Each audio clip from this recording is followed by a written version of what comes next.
అంతేకాని పంచె కట్టుకోండి అంటే ఎవరినో తృప్తిపరచడానికి ప్యాంటు మీద పంచె కట్టుకోండి కాదు. ఎందుకు పంచె కట్టుకోండి అని అంత శాసించాలి?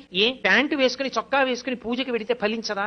అక్కడ మీరు ఒక విషయాన్ని జాగ్రత్తగా గమనించాలి. ఆచారకాండ అని ఒకటి ఉంది. ఆచారకాండలో వేదం చెప్తుంది ఇలా ఉంటేనే నీకు ఫలితం వస్తుంది, ఇలా లేని నాడు ఫలితం ఉండదు అని ఉంటుంది. నేను మీతో ఒక ఉదాహరణ మనవి చెయ్యాలి అంటే, ఒక ఏటీఎం కార్డుని తిప్పి పెడితేనే మీకు ఏం కావాలో అది జరగలేదు. భగవంతుని దగ్గరికి వెళ్లి సేవ చేసుకునేటప్పుడు ఎలా ఉండాలని ఈశ్వరుడు వేదంలో చెప్పాడో అలా ఉండనప్పుడు ఫలితం ఎలా వస్తుంది అనుకుంటున్నారు? మీరు పెట్టుకున్న ఏటీఎం మిషన్ మీ బ్యాంక్ అకౌంట్ లో మీ ఏటీఎం కార్డే మీరు పెట్టడంలో తేడా వస్తేనే ఏటీఎం మిషన్ పనిచేయలేదు కదా.